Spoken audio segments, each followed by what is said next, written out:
ખબરોમાં બન્યા રહેવા માટે બેલ આઇકોન દબાવો અને એબીપી અસ્મિતાને સબસ્ક્રાઇબ કરો. નમસ્કાર. જેની ચિંતા હતી એ જ જોવા મળ્યું. જી હા, લાભ પાંચમના દિવસે અમદાવાદથી મોટા સમાચાર આવ્યા. અમદાવાદની અંદર સતત સંક્રમણ વધી રહ્યું છે. જે પ્રકારે દિવાળીના દિવસોની અંદર આપણે તમામ લોકો મોજ મજા મસ્તી કરી, ભીડ કરી, એ જ કારણ રહ્યું કે સંક્રમણ વધ્યું. અને અમદાવાદમાં આવતીકાલ રાતે 9 વાગ્યાથી સવારે 6 વાગ્યા સુધી કર્ફ્યુ લગાવવાનો નિયમ અમલમાં કરવામાં આવ્યો છે. આવતીકાલથી કર્ફ્યુ લાગી જશે અમદાવાદની અંદર. સ્ટ્રિક્ટપણે એટલે કે કડકપણે તેનું પાલન પણ કરવામાં આવશે. 9 વાગ્યા પછી બહાર નહીં નીકળી શકાય. રાત્રિ કર્ફ્યુનો આ અમલ અમદાવાદ શહેર પૂરતો જ છે. અમદાવાદમાં સોશિયલ ડિસ્ટન્સિંગ અને માસ્ક પહેરવાની ઝુંબેશ જે છે તેને વધુ કડક બનાવાશે, વધુ કાળજીથી એને ચકાસણી કરાશે. કોઈને પણ નહીં બક્ષવામાં આવે. અમદાવાદના લોકોએ ગભરાવાની કોઈ જરૂર નથી, વધુ સતર્કતાની જરૂર છે. અમદાવાદ મહાનગરપાલિકાએ જે આ નિર્ણય લીધો છે તેને અમદાવાદ શહેર સહિત તમામ તબીબોએ આવકાર્યો છે. કારણ કે અમદાવાદની જે સ્થિતિ હતી, સંક્રમણ જે વધી રહ્યું હતું, બજારોમાં જે ભીડ જોવા મળતી હતી, તેને લઈને આ નિર્ણય લેવાયો છે. ડૉક્ટર તેજસ પટેલ કે જેઓ હાર્ટ સ્પેશિયાલિસ્ટ છે, તેઓએ આ નિર્ણયને આવકાર્યો છે. તેઓ સરકારની પેનલમાં પણ છે ડૉક્ટરોની. કુલ મળીને અમદાવાદમાં સાવધાની હટી તો દુર્ઘટના ઘટી જેવો સીન થયો છે. આ જ પ્રકારની સ્થિતિ અમેરિકામાં પણ જોવા મળી. કારણ કે અમેરિકામાં લોકડાઉન ન લાગ્યું, તમામ લોકો ખુલ્લેઆમ ફરતા નજરે પડ્યા અને એવી સ્થિતિ આપણા અમદાવાદમાં પણ જોવા મળી. અમદાવાદની અંદર આ જ પ્રકારે જોવાયું. એટલે જ આપણે અમેરિકા સાથે પણ વાત કરીશું. એક સારા સમાચાર વેક્સિનને લઈને પણ આવી રહ્યા છે, તેની પણ વાત કરીશું. અમદાવાદથી ધીરજ કોલ આપણી સાથે થોડીક વારમાં જોડાશે, તેઓની સાથે પણ વાત કરીશું. પરંતુ સૌથી મોટા સમાચાર એ છે કે અમદાવાદની અંદર રાત્રિ કર્ફ્યુ લગાવવામાં આવ્યો છે. રાત્રે 9 વાગ્યાથી સવારે 6 વાગ્યા સુધી કર્ફ્યુ લગાવવામાં આવશે. डॉक्टर धीरज कौल अपनी साथ अमेरिका थी जोड़ाया है. डॉक्टर, आपसे मैं जानना चाहूंगा, देखिए हमारे अहमदाबाद में जो चिंता थी वो अब सीधी नजर आने लगी है क्योंकि अहमदाबाद में संक्रमण बढ़ रहा है. सरकार ने डिसीजन लिया है, निर्णय किया है कि रात्रि कर्फ्यू होगा. आप क्या मानते हैं, कर्फ्यू से कितना फर्क पड़ता है और संक्रमण पर किस प्रकार से ब्रेक लग सकती है? नमस्कार, thank you Raunak ji for having me here. बहुत अच्छा सवाल आपने पूछा है. इंडिया में सिचुएशन बहुत क्रिटिकल तेजी से बढ़ रही है. दिल्ली, गुजरात एरियाज के अंदर बहुत बड़े क्लस्टर्स बढ़ रहे हैं. और जैसे मैं पहले भी कई महीने पहले भी आपके शो पे बता चुका हूं, जो कोविड से बैटल है ये एक टाइम का डिसीजन नहीं होता. आपको डेली असेस करना होता है कि कौन से पॉकेट्स के अंदर कितनी तेजी से बढ़ रहा है, क्या फैक्टर्स हैं जिस वजह से बढ़ रहा है, उन फैक्टर्स को टारगेट हम कर सकते हैं कि नहीं. और जब सिचुएशन आउट ऑफ कंट्रोल होती है तो आपको बिल्कुल ही एक लॉकडाउन लोकल एरिया का लगाना पड़ता है और हर दूसरे दिन तीसरे दिन असेस 3 दिन के अंदर असेस करते हैं इन्फेक्टिविटी कितनी कम हुई है या बढ़ी है. और ये इसको हम डायल अप या डायल डाउन पैटर्न कहते हैं कि अगर आपकी इन्फेक्टिविटी कम होनी शुरू हो गई तो आप डायल डाउन कर सकते हैं, थोड़ा थोड़ा रिलैक्स कर सकते हैं, जैसे भारत सरकार ने बहुत अच्छा पहले किया था और गुजरात सरकार भी कर रही थी. तो मुझे लगता है ये डिसीजन पब्लिक हित में बहुत अच्छा डिसीजन है. अभी भारत के अंदर रिसेंट फेस्टिवल्स थे, लोगों के अंदर कोविड का डर जा चुका था, इलेक्शंस हो रहे थे और रिलीजियस फेस्टिवल्स हो रहे थे. तो बहुत देखने में आ रहा है कि लोग सोशल डिस्टेंसिंग को बिल्कुल भूल गए हैं और कोविड के थ्रेट को बिल्कुल इग्नोर कर रहे हैं. तो ये बहुत अच्छा गुजरात सरकार का डिसीजन है पब्लिक वेलफेयर में. डॉक्टर, ये जानना था कि लॉकडाउन तो नहीं लगा, हालांकि कर्फ्यू लगा है और कह सकते हैं कि रात्रि कर्फ्यू है. किस प्रकार से संक्रमण की चेन ब्रेक हो सकती है इस प्रकार के कर्फ्यू के चल के? देखिए, अगर आज आप लगाएंगे कर्फ्यू तो इसका रिजल्ट आपको 7 से 14 दिन में दिखेगा. लेकिन एक दिन के कर्फ्यू से चेन को ब्रेक करना बहुत ही मुश्किल है. सबसे पहले किया जाता है कि जैसे पहले मोदी जी ने 14 दिन का लगाया था, 7 दिन का आप लगाइए, 7 से 14 दिन का, और मास स्केल के ऊपर पब्लिक अवेयरनेस फैलाइए. और मुझे तो लगता है एक लॉ बनाना चाहिए कि मास्क के बगैर आप घर से नहीं निकल सकते और सोशल डिस्टेंसिंग. और जगह जगह मुझे लगता है कई जो लोग अफोर्ड नहीं कर सकते उनको फ्री मास्क डिस्ट्रीब्यूशन करना चाहिए. पब्लिक प्लेसेस के ऊपर गैदरिंग को बिल्कुल रोक देना चाहिए. शादियों को जैसे ये 50 और 100 लोग कह रहे हैं वो प्रैक्टिकली पॉसिबल नहीं है. इस टाइम आप बहुत ही कम लोगों के साथ करिए. और हर जगह हाथ के सैनिटाइजर्स पब्लिक प्लेसेस पे लगा देने चाहिए. बसेस और जो आपकी रेलवे है और जो प्लेन्स हैं उनके अंदर हेपा फिल्टर की क्वालिटी चेक करनी चाहिए, क्योंकि हेपा फिल्टर इसको ट्रैक कर लेता है. हेपा फिल्टर वो भी मेडिकल लेवल का, जिसको M13 बोलते हैं, क्योंकि ये वायरस 0.1 माइक्रोन का है. 1 माइक्रोन आपके दर्शकों के लिए समझा दूं मैं, 1 मीटर का आप समझिए 1 मीटर का 10 रेज़ टू द पावर -6 होता है. बहुत ही छोटा अणु है.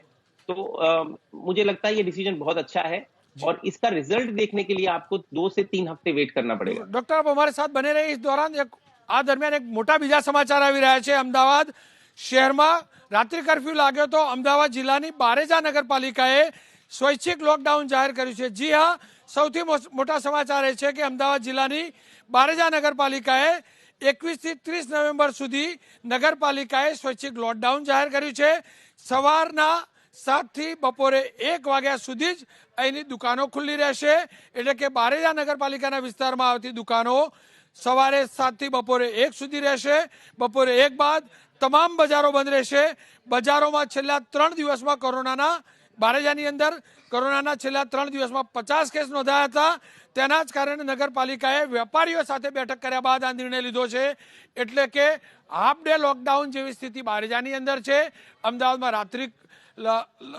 कर्फ्यू लगावવામાં આવ્યો છે બારેજા નગરપાલિકાએ પહેલ કરી છે કારણ કે સરકારનો જે નિર્ણય હતો તે અમદાવાદ શહેર પૂરતો જ હતો પરંતુ અમદાવાદ શહેરને અડીને આવેલા બારેજા નગરપાલિકાએ આ નિર્ણય કર્યો છે 21 તારીખથી 30 નવેમ્બર સુધી નગરપાલિકાના વિસ્તારની અંદર આવતી દુકાનો જે છે તે સવારે 7 વાગ્યાથી બપોરે 1 વાગ્યા સુધી ખુલ્લી રહેશે એટલે કે બારેજા નગરપાલિકા વિસ્તારની અંદર બપોરે 1 વાગ્યા બાદ લોકડાઉન સ્વયંભૂ અમલમાં કરવાનો વેપારીઓએ પણ અપીલ કરી અને વેપારીઓની અપીલ ઉપર નગરપાલિકાએ આ નિર્ણય જાહેર કર્યો છે ખેર આ તમામની વચ્ચે ચિંતા એ પણ છે કે વેક્સિન ક્યારે આવશે આવશે તો કેવી રીતે ડિસ્ટ્રીબ્યુટ થશે વેક્સિનાઇઝેશન કેવી રીતે થશે કેમ કે વેક્સિન જે આવવાની વાત છે શરૂઆત વેક્સિન આવવાની જે बात है जो समाचार है ते अमेरिका थी आवी रहा है धीरज कौल आपसे मैं जानना चाहूंगा कब तक आ सकती है वैक्सीन और वैक्सीनाइजेशन यानी कि टीकाकरण अमेरिका में कब से शुरू होगा और इंडिया में कब से शुरू हो सकता है?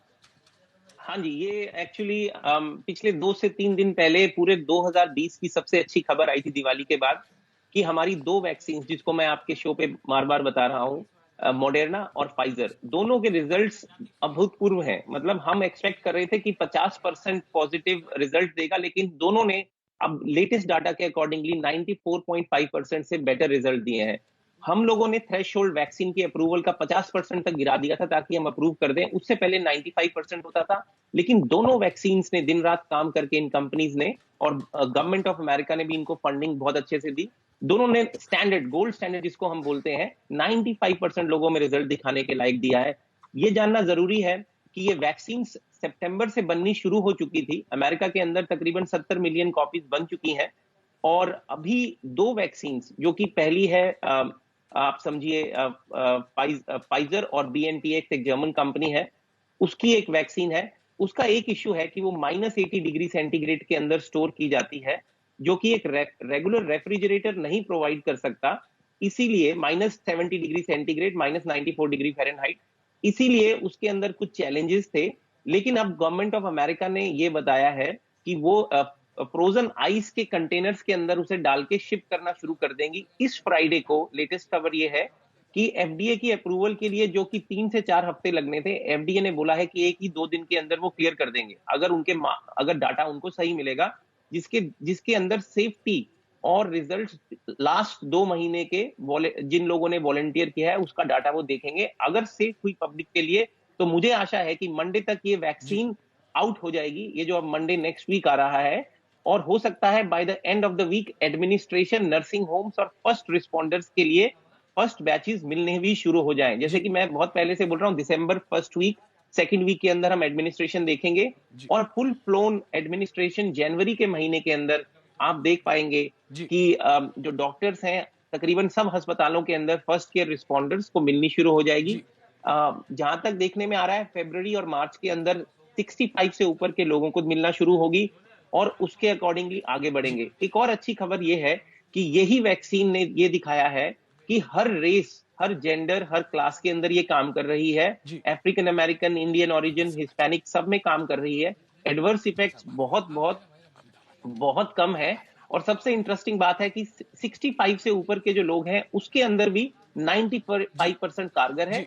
बहुत जरूरी है क्योंकि 65 से ऊपर के लोग जो वृद्ध लोग होते हैं उनकी इम्यूनिटी कम होती है, वैक्सीन अच्छा काम नहीं करती, लेकिन इस वैक्सीन ने ये करके दिखाया है और मैं इसके लिए बहुत एक्साइटेड हूं। और दूसरी कंपनी मॉडर्ना जिसके रिजल्ट्स भी अच्छे आए थे, उसने भी ये दिखाया है कि 94.5% जी लोगों में वो काम करेगी। और जितना हो सकता है जी उसने ये भी दिखाया है कि जिन लोगों को वैक्सीन मिली, 30,000 लोगों को वैक्सीन मिली, सिर्फ 90 लोगों 95 लोगों को इन्फेक्शन जी हुआ।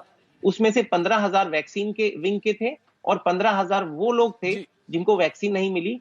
तो 95 जिनको डॉक्टर इन्फेक्शन हुआ उसमें से 90 वो थे जिनको वैक्सीन जी नहीं मिली, डॉक्टर कॉल 5 वो थे जिनको वैक्सीन मिली। बहुत ही अच्छा रिजल्ट है 65 से ऊपर। और सबसे अच्छी जी बात मॉडर्ना की है कि इसे रेगुलर रेफ्रिजरेटर के टेम्परेचर पे आप स्टोर बिल्कुल कर सकते हैं। डॉक्टर तो कॉल डिस्ट्रीब्यूशन का कोई चैलेंज नहीं है। ડોક્ટર કોલ मेरे साथ ડોક્ટર મિતાલી વસાવડા भी जुड़ी है મિતાલી બેન આપણી જોડે યુએસએ થી ડોક્ટર ધીરજ કોલ જોડાયેલા છે સમગ્ર સ્થિતિ ઉપર હું ઈચ્છીશ કે આપ બંને સંવાદ કરો આપ બંને સીધા સવાલ જવાબ કરો જેથી મેડિકલની ભાષાની અંદર સંક્રમણ ફેલાવાની વિશે પણ ચર્ચા થઈ શકે અને વેક્સિન વિશે પણ ચર્ચા થઈ શકે મિતાલી આપ સીધી વાત કરી શકો છો ડોક્ટર કોલ સાથે हाँ जी नमस्कार doctor call doctor Mitali Vasavada here so nice talking to you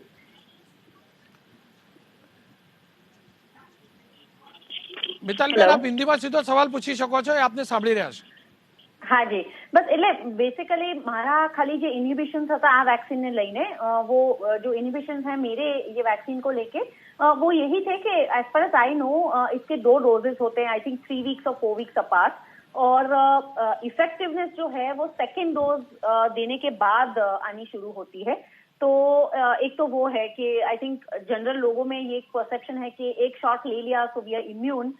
तो एक वो चीज है जो शायद मासेस के लिए हाईलाइट करनी जरूरी होगी जब ये मासेस के लिए अवेलेबल होगा। आई थिंक जैसे आपने कहा कि अब तक तो ये सिर्फ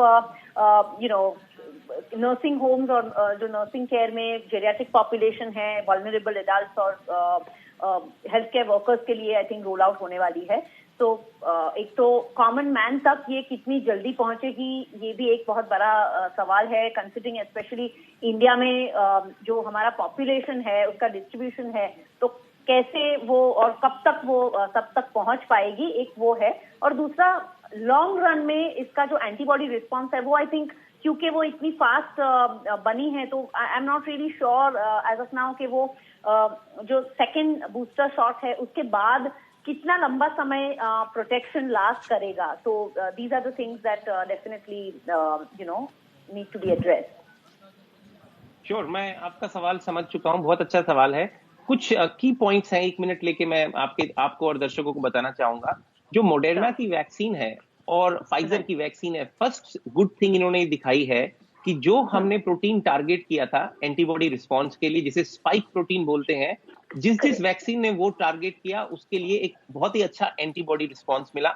इससे हमें ये पता लगा जो हमने टारगेट आइडेंटिफाई किया वो बहुत अच्छा टारगेट है, जिसको हम स्पाइक प्रोटीन जो वायरस के सरफेस पे होता है वो है। नंबर 2, एंटीबॉडीज टाइटर्स जिसको हम मेजर कर रहे हैं एज अ रिस्पॉन्स कि कितना रिस्पॉन्स मिला है वैक्सीन देने से, वो भी एक गुड मानक है ये चेक करने का कि वैक्सीन का रिस्पॉन्स कितना आया है। और आप सही बोल रही हैं, ये सारी वैक्सीन 2 डोजेस की हैं, 0 वीक और 3 to 3.5 वीक्स अपार्ट, चौथे वीक भी दी जा सकती हैं। उसके लगने के 7 से 14 दिन के बाद एक कंप्लीट एंटीबॉडी रिस्पॉन्स देखने में आता है जो बहुत प्रोटेक्टिव होता है। और एक बहुत अच्छी इंटरेस्टिंग बात यह है कि ये सारी की सारी वैक्सीन ने बी सेल्स जो एंटीबॉडी बनाती हैं उनका तो रिस्पॉन्स दिया ही है, साथ में एक बहुत ही सिग्निफिकेंट टी सेल रिस्पॉन्स भी दिया है। और एक और जो प्लेटफॉर्म, क्योंकि ये एमआरएनए मैसेंजर आरएनए प्लेटफॉर्म बिल्कुल ही नया है, मॉडर्ना और फाइजर इसको यूज कर रही हैं और ये आपके खुद के सेल्स उस प्रोटीन को लगातार बनाते रहेंगे, स्पाइक प्रोटीन को, जिसको आपकी बॉडी आइडेंटिफाई करके एंटीबॉडी बनाएगी। तो साइंटिफिक कम्युनिटी का ये मानना है कि हम बहुत अच्छा रिजल्ट इसे एक्सपेक्ट कर रहे हैं कि 2, 4 या 5 साल तक इम्यूनिटी रहे। हो सकता है हमें एक बूस्टर डोज देना पड़े 1 साल के बाद, 2 साल के बाद, लेकिन ये जो डाटा है ये बहुत $1 मिलियन क्वेश्चन है कि इसकी इम्यूनिटी कब तक लास्ट करेगी। इसके लिए इसके टाइटर्स चेक करने पड़ेंगे 1 साल के बाद। और हो सकता है कई लोगों में, खासतौर पे इम्यूनो कॉम्प्रोमाइज लोगों में, जैसे HIV के लोग, कैंसर के लोग, डायलिसिस के लोग, हाइपरटेंशन, इनके अंदर डायबिटीज के लोग, इनको हमेशा सेकंड बूस्टर देना पड़े, क्योंकि आज तक इतनी तेज कोई वैक्सीन डेवलप नहीं हुई है। इससे पहले मम्स की थी 4.5 साल में, ये रिकॉर्ड स्पीड पे 11 महीने में डेवलप 11 महीने में डेवलप हो चुकी है। तो ये इसके लिए हमें थोड़ा इंतजार करना पड़ेगा। एक बात और बताना चाहूंगा कि जो मॉडर्ना की वैक्सीन है वो फाइजर से थोड़ी ज्यादा स्टेबल है, क्योंकि रेफ्रिजरेटर पे रखी जा सकती है रेगुलर रेफ्रिजरेटर के फ्रीजर पे। और जैसे ही आप उसकी शेल्फ लाइफ 30 दिन है, मतलब प्रोडक्शन से लेके एडमिनिस्ट्रेशन तक 30 डेज, और उसके बाद जैसे ही आप रेफ्रिजरेटर से निकालेंगे वो 12 घंटे तक बाहर टेबल पे रख सकते हैं उसको रूम टेम्परेचर में।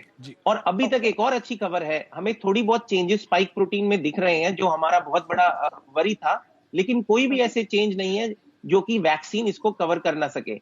इसलिए हम मान रहे हैं कि बहुत अच्छा रिस्पॉन्स हमें मिलेगा।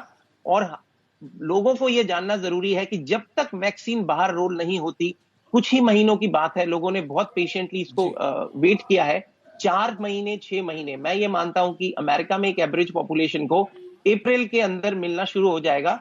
260 मिलियन लोगों को वैक्सीनेशन करने का टारगेट है बाय एंड ऑफ 2021। ये अमेरिका का टारगेट है। आज ही यहाँ की जो कंपनी है, जो रैप स्पीड है, प्रेसिडेंट ट्रंप ने उसके लिए बहुत फंड्स दिए, बहुत अच्छा काम किया। उन्होंने प्रॉमिस किया है कि रेफ्रिजरेशन का जो इश्यू है विद इन नेक्स्ट 3 डेज वो रिजॉल्व कर लेंगे।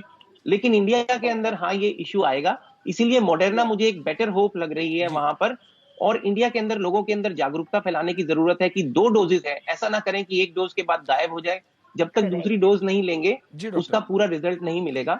और तब तक अपने आप को बचाए रखें, social distancing, hand washing, mask. बिल्कुल वही मुद्दे पे, वही पॉइंट पे आता हूँ। डॉक्टर मिताली, आपसे मैं जानना चाहूंगा, जिस प्रकार से स्टेट गवर्नमेंट ने डिसीजन लिया खास करके अहमदाबाद को लेकर लॉकडाउन का, शायद अहमदाबाद की और अमेरिका की स्थिति सेम है, दोनों जगह पे संक्रमण बढ़ रहा है। मैं चाहूंगा कि इसी मुद्दे पे संवाद करना चाहिए। आप क्या मानती है, आप क्या डॉक्टर धीरज को पूछना चाहेगी? धीरज, आप डॉक्टर मिताली को क्या पूछना चाहेगी जिससे जनता जो है अहमदाबाद की, गुजरात की, वो अवेयर हो पाए? डॉक्टर मिताली। हाँ जी, हमें सबसे इम्पोर्टेंट बात ये है, अगर मैं इंडियन कंटेक्स्ट में बात करूं तो कहीं ना कहीं लोगों की जो मानसिकता है वो 2 हिस्सों में बटी हुई है। एक जो साइड के लोग हैं वो प्रिकॉशंस ले रहे हैं, रूल्स फॉलो कर रहे हैं, मास्क पहन रहे हैं, सब कुछ कर रहे हैं। और जो दूसरी कैटेगरी ऑफ लोग हैं वो बिल्कुल इस चीज को नजरअंदाज कर रहे हैं। ये कितना सीरियस है उसको जानते हुए भी जैसे कि वो अपनी अपनी तरह से काम कर रहे हैं। उनमें से काफी लोग ऐसे हैं जो एक बहुत ही फेटलिस्टिक कॉन्सेप्ट पे चल रहे हैं, जो है कि एक बार इन्फेक्शन हो जाने दीजिए तो सबको एक बार हर्ड इम्यूनिटी आ जाए और ये सारा जो किस्सा है वो खत्म हो जाए। तो इसी के लिए मुझे लगता है कि अपने यहाँ पे बहुत एक kind of awareness building activities और इसकी जो सीरियसनेस है वो लोगों तक पहुंचनी चाहिए। क्योंकि अगर हम हर्ड इम्यूनिटी डेवलप करने के चक्कर में आगे बढ़ेंगे और अपने आप को एक्सपोज होने देंगे तो एक इंसान की उस गलती की वजह से बहुत लोगों को ये संक्रमण का शिकार होना पड़ेगा, नंबर 1। नंबर 2, हमारे पास इतने बेड्स नहीं है, इतनी फैसिलिटीज नहीं है ऑब्वियसली, क्योंकि ये जिस प्रमाण का संक्रमण है और जिस तरह का है कि अगर इतने सारे लोग बीमार हो जाएं तो हम उनको अकोमोडेट कर पाएंगे। एक बात जो लोगों को बहुत ठीक से समझनी चाहिए ये है कि हेल्थ केयर वर्कर्स जो हैं वो भी पिछले 8-9 महीनों से इस संक्रमण से जूझ रहे हैं। लोगों ने छुट्टियां नहीं ली हैं, 24 घंटे 365 डेज बेसिस पे लोग हॉस्पिटल्स में काम कर रहे हैं। तो वो लोग भी इंसान हैं और उनकी भी एक अभी थ्रेशोल्ड और लिमिट आ गई है। तो हमारी ये जो वियर्ड कभी कभी जो मानसिकता बन जाती है, हम कुछ विपरीत करना शुरू कर देते हैं, हर्ड इम्यूनिटी और पता नहीं क्या क्या कॉन्सेप्ट सुन के आते हैं और उसको अप्लाई करने की कोशिश करते हैं। तो मेरा ये मानना है कि ये सारे लोगों को डेफिनेटली सोचना चाहिए कि हर्ड इम्यूनिटी डेवलप करने के चक्कर में ये हो सकता है कि आप इस संक्रमण को किसी ऐसे वल्नरेबल इंसान को दे देंगे जो ये शायद टॉलरेट नहीं कर पाएगा और आप उनकी कब्र खोद रहे हो। तो काइंडली डू नॉट ये सारी चीजों में मत पड़े। और जो एक्सपर्ट्स कह रहे हैं, जो वर्ल्ड ओवर चीजें हो रही हैं, वो आपके प्रोटेक्शन के लिए है, आपको और आपके परिवारजनों को इससे बचाने के लिए है। और काइंडली उसको हम अगर फॉलो करें, फॉर अ चेंज थोड़ा डिसिप्लिन दिखाएं और रूल्स को फॉलो करें तो हम ना सिर्फ हमारी पर बहुत लोगों की जानें बचा सकते हैं। तो ये एक चीज डेफिनेटली बोलना चाहिए। डॉक्टर धीरज और डॉक्टर मिताली, आप दोनों से मैं जानना चाहूंगा। पहले डॉक्टर धीरज आपसे जानना चाहूंगा। देखिए, अमेरिका में तो कहा जाता है लोग काफी पढ़े लिखे हैं, शिक्षित हैं, आधुनिक है, सब कुछ है। अहमदाबाद में भी ऐसा कहा जाता है, अहमदाबाद के लोग जो है सबसे मॉडर्न है, टेक्निकली साउंड है, एजुकेटेड है। लेकिन देखिए, ग्रामीण इलाके में कहीं पर भी इतना ज्यादा संक्रमण नहीं है। ग्रामीण इलाके की जो भी तस्वीरें आती हैं इतनी चिंताजनक नहीं आती है। आपने भी देखा कि आधुनिक देश अमेरिका में जो सिचुएशन हुई वो पिछड़े हुए देशों में नहीं हुई, क्या वजह है कि पढ़ा लिखा इंसान इस प्रकार की गलती करता है? आपको लग रहा है पढ़ा लिखा इंसान जागते हुए सोया हुआ है और कम पढ़ा लिखा इंसान ज्यादा सतर्क है? ये वजह है कि ग्रामीण इलाके में कम और शहरी इलाके में संक्रमण ज्यादा है? डॉक्टर कौल। रौनक भाई, ये आपने बहुत अच्छे कुछ पॉइंट्स टच किए हैं। पहले तो मैं बताना चाहूंगा, ओवरऑल अमेरिका के अंदर भी पढ़े लिखे लोग हैं जिनके अंदर हेल्थ अवेयरनेस और हेल्थ फोकस बहुत कम है। वो अपने आप को रैम्बो समझते हैं। जैसे कि आपने ट्रंप की रैली में देखे, रिपब्लिकन रैलीज के अंदर कई लोगों ने मास्क नहीं डाले थे, जबकि कई रिपब्लिकन सेनेटर्स ने उनको रिक्वेस्ट भी किया। तो वो एक तरीके का डिफाइंस मूवमेंट था। यूरोप में भी अभी रिसेंटली लाठीचार्ज हुआ जर्मनी के अंदर। लोग तंग आ चुके हैं, इस बात को मान नहीं रहे हैं। लेकिन साइंस आपके इमोशंस के साथ नहीं जाती। साइंस एक फैक्ट है, उसकी बायोलॉजी है, वो वैसे ही बिहेव करेगा। वायरस मैक्रो ड्रॉपलेट खांसी छींकने से फैलेंगे, माइक्रो ड्रॉपलेट्स फैलेंगे, वो चेंज नहीं हो सकता। आप खुश हैं, दुखी हैं, दिवाली है, त्योहार है या इलेक्शन है, वो अपना नेचर अपना एक कानून फॉलो करता है। नंबर 2, जो आपने मुझसे बात पूछी, भारत के अंदर भी हेल्थ केयर एजुकेशन के ऊपर जो एम्फेसिस है, मैं भारत में 12वीं तक पढ़ा हूं, बहुत ही कम है। एक क्लास से 12वीं कक्षा तक। अब रिसेंटली मोदी जी ने चेंज किया है, hope it will be very good. लेकिन लोगों के अंदर सीरियसनेस अबाउट हेल्थ कम है। अमेरिका के अंदर अगर आप देखिए एज डेमोग्राफी, 30 से 35% के लोग 55 से ऊपर है। इंडिया के अंदर 50% से लोग 25 साल से कम है। तो एक यंग बॉडी ओल्ड बॉडी को कंपेयर करेंगे तो बायस आएगा। तो इंडिया के अंदर इसलिए मोर्टेलिटी भी कम है। लेकिन गांव के अंदर क्योंकि ओपन एरियाज है, स्वच्छ हवा है, तो कंडेंस्ड एरियाज नहीं होते। अब न्यूयॉर्क सिटी के अंदर मैनहट्टन अगर आप देखिए तो बहुत लोग बीमार हो गए, क्योंकि 1 स्क्वायर मीटर के अंदर काफी लोग रहते थे जी अपार्टमेंट कॉम्प्लेक्सेस, बिल्डिंग्स के जी अंदर। तो डेंसिटी ऑफ पॉपुलेशन एक बहुत बहुत बड़ा फैक्टर है। जी लेकिन मुझे कहीं ना कहीं ऐसा लग रहा है, जैसे कि मिताली जी बोल रही थी, कि जो कोरोना का डर था लोगों के दिमाग से जा चुका है। जी ये जानना जरूरी है कि अच्छे अच्छे हेल्दी लोग भी इससे मर चुके हैं। जी हाई ब्लड प्रेशर का पेशेंट हो, हल्का सा जी डायबिटीज का, हमने देखा है। एक स्टडी फिलाडेल्फिया में अभी रिसेंटली आई है, जिसमें 1300 लोगों में 81 लोगों का जी रैंडम सैंपल इमेजिंग ब्रेन की और 18 लोगों के अंदर माइल्ड स्ट्रोक्स, कईयों के अंदर बहुत सीरियस स्ट्रोक, आईसीयू के टाइप के पेशेंट जिनके अंदर ब्रेन के अंदर ब्लीड हो जी गया। ये कई लोग ऐसे हैं जो 25 साल के हैं, जिनके अंदर जी थोड़ा सा डायबिटीज, हाइपरटेंशन था। पब्लिक के अंदर अवेयरनेस फैलाने की जरूरत है। और बिल्कुल। हमारे जो लीडर्स हैं, जी हमारा जो बॉलीवुड है जिसको लोग फॉलो करते हैं, जी उनको रोल मॉडल बनना पड़ेगा। ये बिल्कुल। टाइम होता कि अगर भारत के अंदर भी जी इलेक्शन कमीशन ई वोटिंग जी करवाता जी या कुछ इनोवेटिव चीजें जी सोचता। क्योंकि डॉक्टर बहुत लोगों की हेल्थ का जो इफेक्ट आपको बिहार इलेक्शन दूसरे जी इलेक्शन से दिखेगा, तीन बिल्कुल। से चार हफ्ते बाद दिखेगा। डॉक्टर सब मेरे पास समय का अभाव है, आप हमारे साथ जुड़े बहुत बहुत शुक्रिया। મિતાલીબેન, તમે પણ અમારી સાથે જોડાયા બદલ ખૂબ ખૂબ આભાર। પણ સૌથી મોટા સમાચાર એ છે કે અમદાવાદમાં સંક્રમણની સ્થિતિને ધ્યાનમાં રાખી રાજ્ય સરકારે અમદાવાદ શહેરની અંદર રાત્રે 9 વાગ્યાથી સવારે 6 વાગ્યા સુધી કર્ફ્યુ લગાવવાનો નિર્ણય જાહેર કર્યો છે। કર્ફ્યુ લગાવવાનો અમદાવાદ પૂરતો આ નિર્ણય આવતીકાલે રાતથી લાગુ પડશે। તો સાથે જ અમદાવાદ જિલ્લાના બારેજા ગામની અંદર પણ નગરપાલિકાએ પણ આ પ્રકારનો નિર્ણય લીધો છે। બપોર બાદ સ્વયંભૂ લોકડાઉન કરવાનો વેપારીઓની જે વાત હતી તેને બારેજા નગરપાલિકાએ પુષ્ટિ કરી અને બારેજા નગરપાલિકા પણ એ જ વાત ઉપર આવ્યું છે કે બપોર બાદ બારેજા નગરપાલિકાના તમામ વ્યાપારિક સંસ્થાનો બંધ રહેશે। એટલે કે બારેજાની અંદર બપોર બાદ લોકડાઉન રહેશે। અમદાવાદનો જે આ કર્ફ્યુ છે, રાત્રિ કર્ફ્યુ, એ અનિશ્ચિતકાલીન છે। એટલે કે જ્યારે પણ નવી સૂચના ન આવે ત્યાં સુધી આ અનિશ્ચિતકાલીન છે। પણ સરકારે પૂરી વ્યવસ્થા કરી છે। અમદાવાદમાં હોસ્પિટલોમાં બેડની પૂરી વ્યવસ્થા કરાઈ છે, બેડ વધારાયા છે। છેલ્લા કેટલાક દિવસથી સરકાર સક્રિય હતી, સરકારે સક્રિયતા વધારી હતી, રાજીવ ગુપ્તાએ સક્રિયતા વધારી હતી, અમદાવાદ કોર્પોરેશને સક્રિયતા વધારી હતી। પણ હવે સમય આવ્યો છે આપણે તમામે જાગૃતતા બતાવવાનો, આપણે તમામે જાગવાનો।